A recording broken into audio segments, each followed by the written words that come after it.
Assalamualaikum warahmatullahi wabarakatuh. Halo teman-teman, perkenalkan saya Fajar Septian, mahasiswa program studi pendidikan Bahasa dan Sastra Indonesia, Universitas Swadaya Gunung Jati. Baik teman-teman, pada video pembelajaran kali ini saya akan menjelaskan hasil dari diskusi kelompok kami mengenai materi teks prosedur. Sebelum itu, saya ingin mengucapkan terima kasih atas waktu yang telah diberikan untuk mendengarkan penjelasan materi yang saya paparkan di video ini. Dan saya harap video ini dapat memberikan wawasan baru dan informasi berguna untuk kita semua. Simak dan perhatikan secara seksama ya. Oh iya, teman-teman, sebelum saya jelasin materi ini, saya mau jelasin dulu capaian pembelajaran, kompetensi dasar, dan tujuan pembelajaran dari materi teks prosedur.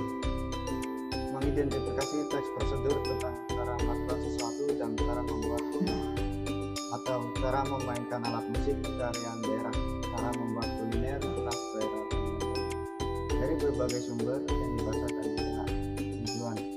Siswa mampu menentukan ciri umum, struktur, jenis teks prosedur, dan mampu mengidentifikasi gereja kebahasaan teks prosedur. Selanjutnya, pengertian dan struktur teks prosedur.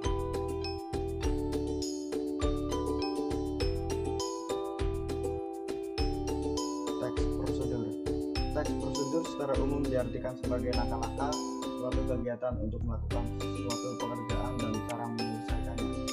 Teks ini berguna sebagai panduan dalam membuat atau menyusun sesuatu.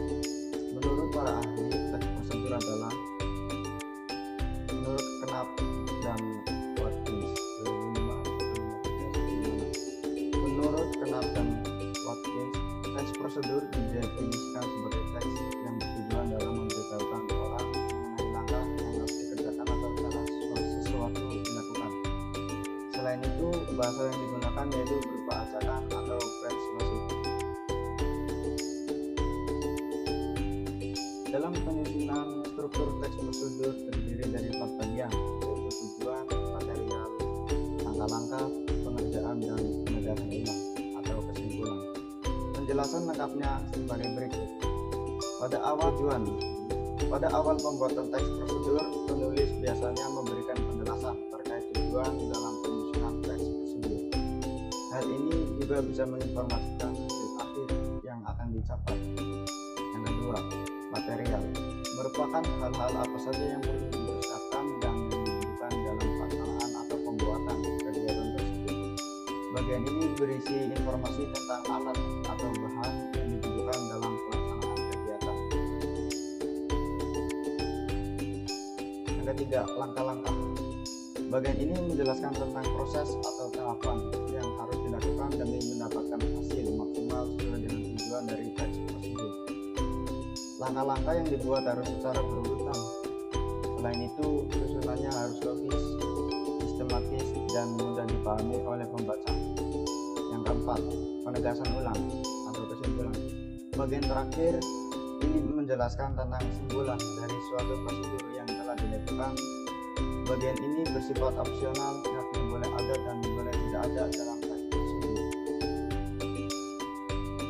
Ciri-ciri teks prosedur. Yang pertama, menggunakan bahasa persuasif. Ciri utama yang paling mudah dikenali dari teks prosedur adalah penggunaan bahasa persuasif atau perintah dalam mengerjakan sesuatu. Teks ini dibuat dengan menggambarkan langkah-langkah yang harus dikerjakan secara bertahap agar mudah dipahami oleh pembaca. Yang kedua, memakai kata penghubung. Dalam teks prosedur umumnya menggunakan kalimat pertama, kedua, ketiga, selanjutnya, kemudian, setelahnya, dan seterusnya. Kata ini ditulis pada bagian awal sebelum menjelaskan langkah-langkah yang harus dilakukan untuk menandai tahapan pekerjaan. Yang ketiga, berisi bilangan angka atau urutan. Teks prosedur berisi suatu langkah atau tahapan yang dibuat dan ditulis dalam bentuk poin-poin. Oleh karena itu, teks tersebut biasanya mempunyai bilangan angka atau urutan, termasuk saat ditulis dalam bentuk paragraf, sehingga di dalamnya akan ada kalimat pertama, kedua, ketiga, dan seterusnya. Yang keempat, menyajikan informasi yang bersifat objektif. karena hal-hal yang disajikan di dalam teks tersebut bukan berasal dari khayalan ataupun karangan dari penulisnya, namun dari analisis, pengalaman, dan juga percobaan yang pernah dilakukan oleh penulis. Jadi para pembaca tidak akan mendapatkan paparan dari suatu prosedur yang salah. Yang kelima, berisikan informasi dan aturan. Teks prosedur memuat informasi mengenai cara, alat, bahan maupun aturan dipakai dalam sebuah produk, di mana produk tersebut telah dirancang khusus dan pihak produsen yang lebih mengetahui kekurangan dan kelebihan pada produk tersebut.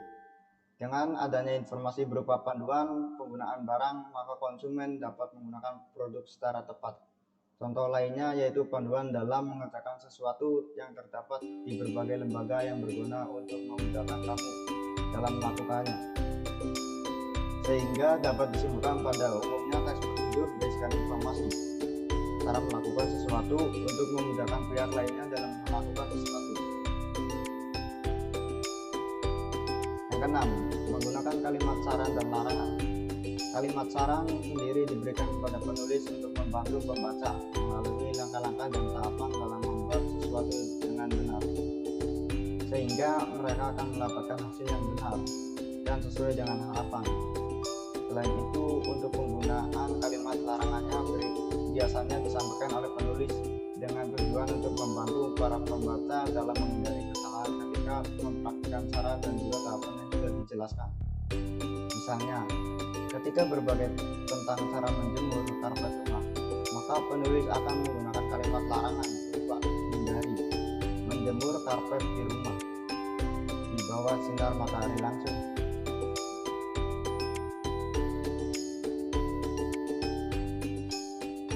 Berikut jenis-jenis teks prosedur. Diketahui terdapat 3 jenis teks prosedur yang sering digunakan dalam berbagai keperluan, di antaranya sebagai berikut. Yang pertama, teks prosedur sederhana berisi 2 atau 3 langkah saja. Contohnya, prosedur untuk mengoperasikan CPK.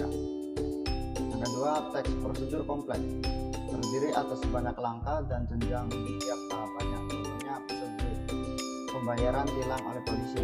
Yang ketiga, teks prosedur protokol merupakan teks prosedur dan langkah-langkahnya bisa bolak-balik, tapi tujuannya tetap bisa tercapai. Contohnya, cara memasak mie instan. Kaidah kebahasaan teks prosedur. 1. Kalimat. Kalimat yang digunakan dalam teks prosedur biasanya berisikan perintah dan bersifat informasi. Hal ini merupakan ciri teks prosedur yang paling mudah dikenali. Dalam penggunaan kalimatnya, teks prosedur dibagi menjadi 3 jenis, diantaranya sebagai berikut. Yang pertama, kalimat imperatif. Pada teks prosedur kamu akan menemukan beberapa kalimat instruksi atau perintah. Kalimat ini disebut dengan imperatif atau kalimat yang mengandung perintah. Biasanya dalam pemaparannya terdapat hal yang harus dikerjakan dan diberi tanda seru di akhir kalimat. Kedua, kalimat deklaratif merupakan kalimat yang mengandung informasi dan sering disebut sebagai kalimat pernyataan. Jenis kalimat ini diakhiri dengan tanda titik. Yang ketiga, kalimat interrogatif. Pada kalimat interrogatif biasanya menggunakan pernyataan dalam penulisannya, sehingga pada akhir kalimat akan diberi tanda baca tanya. Selanjutnya, kata konjungsi. Konjungsi adalah kata penghubung dalam sebuah kalimat. Kata ini digunakan untuk memperjelas ungkapan yang dalam pernyataan. Adapun dalam teks prosedur, kata penghubung yang sering digunakan diantaranya sebagai berikut. Yang pertama, konjungsi persyaratan adalah kata penghubung yang berisikan syarat. Contohnya seperti jika, bila, andai, kalau, asalkan. Yang kedua, konjungsi temporal merupakan kata penghubung yang menandai urutan waktu. Contohnya seperti lalu, kemudian, selanjutnya, setelahnya, seharusnya. Selanjutnya, numeralia. Numeralia dalam teks prosedur merupakan pilihan yang bisa digunakan selain menggunakan konjungsi. Numeralia merupakan kata bilangan yang digunakan digunakan untuk mengurutkan langkah-langkah dalam teks prosedur. Misalkan pertama, kedua, ketiga, dan seterusnya. Selanjutnya, pronomina. Pronomina adalah kata ganti yang digunakan untuk penyebutan orang atau benda berdasarkan fungsi, baik menggantikan orang maupun benda. Kata ini dibagi menjadi dua macam, diantaranya sebagai berikut. Yang pertama, kata ganti penunjuk. Pronomina penunjuk sering digunakan sebagai kata ganti untuk benda, contohnya yaitu penggunaan kata tersebut, itu, dan ini. Yang kedua, pronomina persona. Pronomina ini digunakan sebagai kata ganti pada orang. Jenis kata ganti ini misalnya untuk orang tunggal adalah saya, kamu, dan Anda. Sedangkan pada orang jamak misalnya adalah kalian dan kita. Selanjutnya, verba. Kaidah kebahasaan terakhir dalam teks prosedur adalah verba atau kata kerja.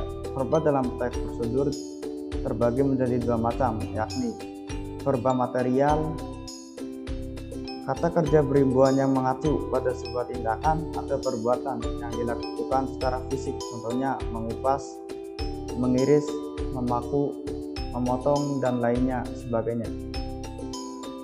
Selanjutnya, verba tingkah laku. Kata kerja yang ditunjukkan lewat ungkapan. Verba ini juga dipahami sebagai kata kerja yang tidak tampak aktivitasnya, contohnya menyukai, berpikir, dan menyetujui. Contoh yang pertama, datang ke kantor imigrasi.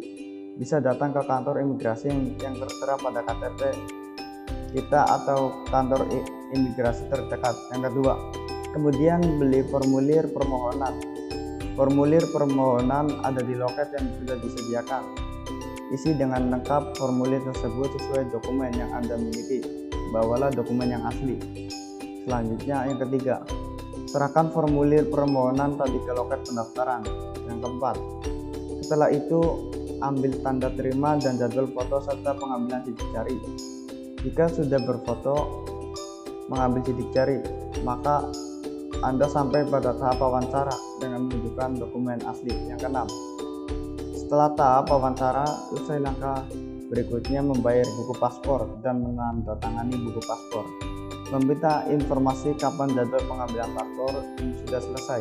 Yang ketujuh, pada tanggal yang telah ditentukan sebelumnya, kita dapat datang lagi untuk mengambil paspor yang telah jadi. Biasanya dalam waktu 1 minggu, paspor baru sudah selesai dan bisa diambil.